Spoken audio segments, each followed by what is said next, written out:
સર્વ મુક્તોને આજની ઉત્પત્તિ એકાદશીના હૈયાના હેતથી જય સ્વામિનારાયણ.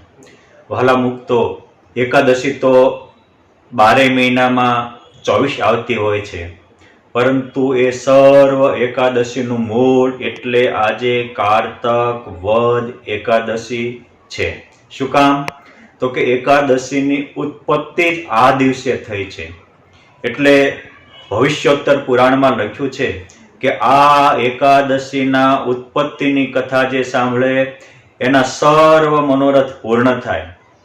કોઈ વ્યક્તિ સૂર્યગ્રહણ કે ચંદ્રગ્રહણ સમયે પ્રયાગ જેવા પવિત્ર ક્ષેત્રમાં 1000 ગાયોનું દાન કરે, 500 સાધુ સંન્યાસીઓને જમાડે અને જે ફળ થાય એ આ ઉત્પત્તિ એકાદશીની કથા સાંભળવાથી ફળ થાય છે. અરે પંચ મહાપાપ કર્યા હોય, બ્રહ્મ હત્યા કરી હોય, ગૌ હત્યા કરી હોય, કે સ્ત્રી પુરુષના કે ગુરુ સ્ત્રીના સંગ કર્યા હોય, કે મદ્ય માંસનું ભક્ષણ થયું હોય, આવા પંચ મહાપાપ હોય તો પણ આ ઉત્પત્તિ એકાદશીની કથા સાંભળવાથી એનો વિનાશ થાય છે, અંતરમાં પ્રકાશ થાય છે, આત્મા પવિત્ર થાય છે.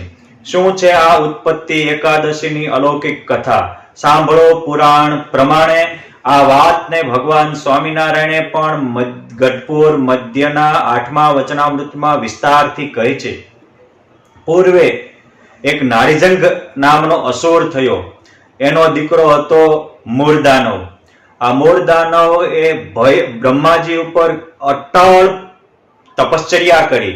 એક વાત યાદ રાખજો, કોઈ પણ અસુરો ઐશ્વર્ય પામ્યા છે એ તો સદાચાર, સંયમ અને તપશ્ચર્યાને કારણે જ પામ્યા છે.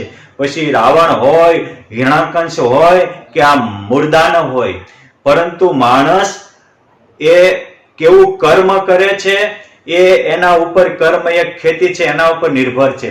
પરંતુ શક્તિ ને સામર્થ્ય તો સંયમ ને સદાચારથી જ પ્રાપ્ત થાય છે. પછી એનો દુરુપયોગ કરે તો એની દુર્ગતિ થાય, સદુપયોગ કરે તો યુગો સુધી હવના હૈયામાં રાજ કરે. એ પરમ કીર્તિ અને ભગવાનની મૂર્તિને પણ પ્રાપ્ત કરે છે. આ બ્રહ્માજી ઉપર તપશ્ચર્યા કરી અને અલૌકિક શક્તિ પામ્યા. બ્રહ્માજીએ વરદાન માંગવાનું કહ્યું કે કોઈ દેવોના હાથે નમરું એવું વરદાન આપો.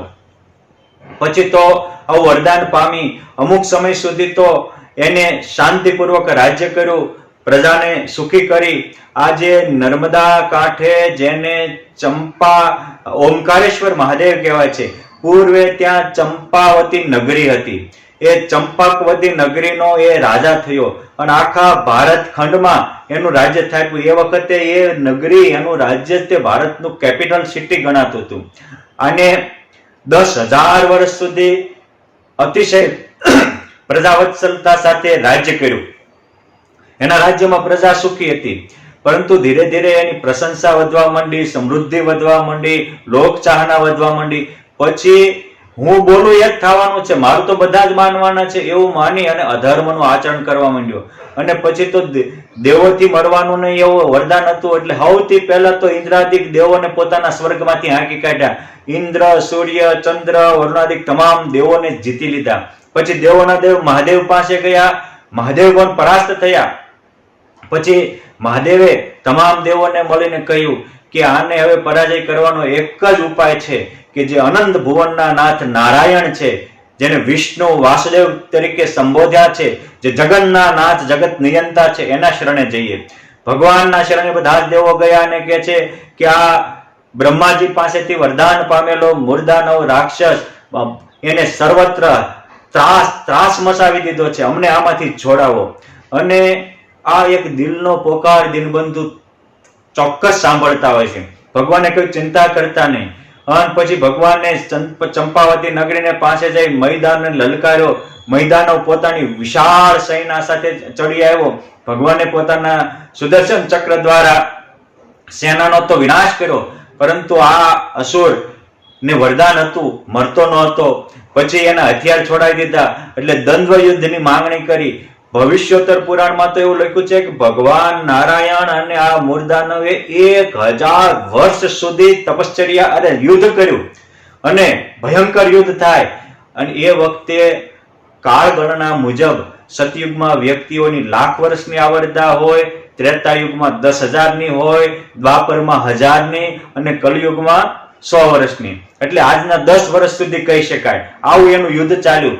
છેવટ ભગવાનને ખબર પડી કે આમ તો મરનારો નથી, કેમ છે વરદાન છે. ભગવાન રણ છોડીને ભાગ્યા, આ એની પાછળ પડ્યો. ભગવાન જાતા જાતા આજે જે બદ્રિકાશ્રમ કહેવાય છે, બદ્રિકાશ્રમમાં એક સિંહલદીપ નામની મોટી ગુફા છે. કહેવાય છે કે યોજનો સુધી લાંબી ગુફા.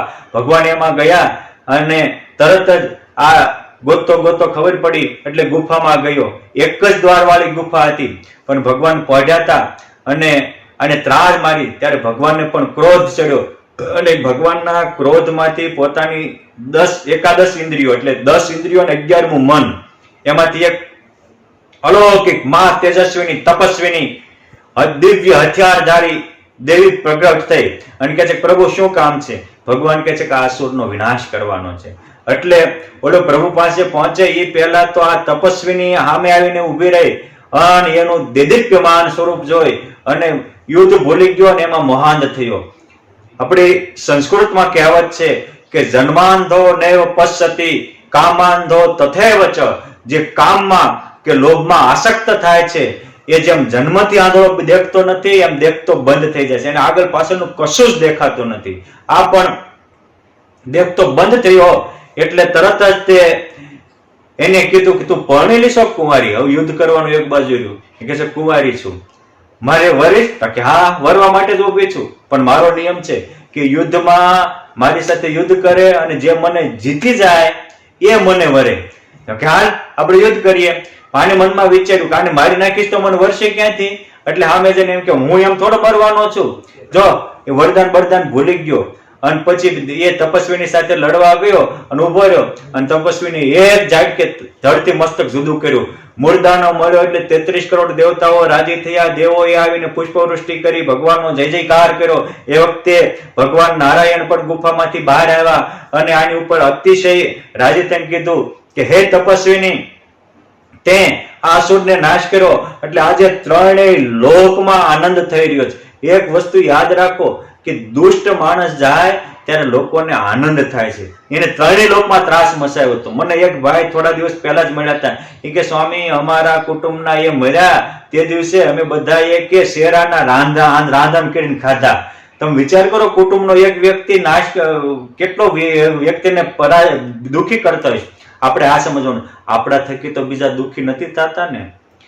આપણાથી કોઈ બીજા સુખી ન થાય તો કાંઈ નહીં, ખેર, પણ આપણે કોકના દિલને દુઃખ થાય, કોકના દિલને ઠેસ પહોંચે એવું ન કરવું. તુલસી હાય ગરબી કભો ન ખાલી જાય. આને અનેકની હાયો લીધી હતી તો 33 કરોડ દેવતાઓ રાજી. ત્યાં ભગવાન કહે છે કે હે ત્રિલોચની, તે ત્રણેય લોકના દેવોને રાજી કર્યા છે, માટે 3 વરદાન આ માગવાનું કહું છું. જે જોતા એ માગી લે. તો પહેલું વરદાન એને એ માગ્યું કે હું તમારા તપમાંથી પ્રસન્ન થઈ છું, માટે આ વિશ્વમાં જેટલા કોઈ તપ કરતા હોય તપસ્વીઓ અને એ 12 મહિના કે 1000 વર્ષ સુધીના તપ હોય, એ તપનું જે ફળ થાય એ મારા આ એક વ્રત કરે એ દિવસે એને આ ફળ મળે. બીજો વરદાન એ માગ્યું કે જે કોઈ આ મારી ઉત્પત્તિની કથા સાંભળે તો એના ગમે એવા પાપ હોય, ગમે એવું મલિન અંતર હોય એ પણ વિશુદ્ધ થાય. અને ત્રીજું કે 12 મહિનામાં જે એકાદશી વ્રત આવે છે તો આ જે વ્રત કરતા હોય એને ક્યારેય જમપુરી કે લખ 84 ના ધક્કા ન થાય, એને અંતકાળે યમના ફેરા ન થાય. ત્યારથી આપણા પુરાણોક્ત કથા મુજબ આ એકાદશીઓ ચાલુ થઈ અને ભગવાને કીધું કે જેવી શુદ્ધ પક્ષની એકાદશી છે એવી જ વદ પક્ષની એકાદશી છે, માટે બધી જ એકાદશીઓ એ તારા માટે માન્ય છે. અને આજથી આ વિશ્વમાં જે કોઈ એકાદશીઓ થશે એ એકાદશીઓમાં તું એકાદશીની રાજા ગણાશ, મહારાણી ગણાશ. અને આ કીર્તિ, આ કથાની વાત જે સાંભળશે એના પણ અંતર પવિત્ર થશે. આ રીતે અર્જુનજીએ નારાયણને પૂછ્યું ત્યારે ભગવાન નારાયણે આ રીતે ઉત્તર આપ્યો હતો. માટે આવી આ ઉત્પત્તિ એકાદશીની વાત ભગવાન સ્વામિનારાયણ મધ્યના 8મા વચનામૃતમાં કહીને કહે છે. માટે એકાદશીનું જે વ્રત આવે એ બધા ખબરદાર થઈને કરવું અને તે દિવસે ઢોર લાંગણ ન કરવી. કહેતા તનથી ભૂખ્યા રહેવું અને મનથી જગતના ઘાટ કરવા એવું ન કરવું. તનથી અને મનથી બંનેથી પવિત્ર રહેવું અને મનમાં ભગવાનના ચરિત્રોનો, ભગવાનના ગુણાનુવાદ એનું શ્રવણ કરવું, એનું મનન કરવું, એનું વાંચન કરવું. માટે આંખથી ભગવાનના દર્શન કરવા, કાનથી ભગવાનની કથા સાંભળવી, મુખથી ભગવાનના કથા કીર્તન કરવા, હાથ પગથી ભગવાન કે સંતના દર્શને જવું. આ રીતે બધી જ ઇન્દ્રિયો ભગવત પરાયણ રહે એ એકાદશી સાર્થક કહેવાય. અગત્યમાં અગત્યની વાત, મહત્વમાં મહત્વની વાત છે, આપણું મન પરમાત્મામાં રહે, પરમાત્મા જેવા ઉપકારમાં રહે, પરમાત્મા જેવી સૌના ઉપર કરુણા ભાવમાં વહે અને પરમાત્મા જેવા સત્કાર્યમાં રહે એ સાચી એકાદશી છે. આપણે પણ આવી એકાદશી કરી એકાદશીનું આ મહાન ફળ પામી જીવનને ધન્ય બનાવીએ. ફરી ઉત્પત્તિ એકાદશીના દિવસે આપણા જીવનમાં અલૌકિક ગુણોનું ઉત્પન્ન થાય, આપણા આત્મામાં પરમાત્મા ઉત્પન્ન થાય અને આપણું જીવન પણ આખું પરમાત્મામય બની પરમાત્મા જેવા પરમાનંદને પામીએ અને બ્રહ્માનંદથી છલકતા રહે એવી શુભકામના સાથે અસ્તુ. ધન્યવાદ. જય શ્રી સ્વામિનારાયણ.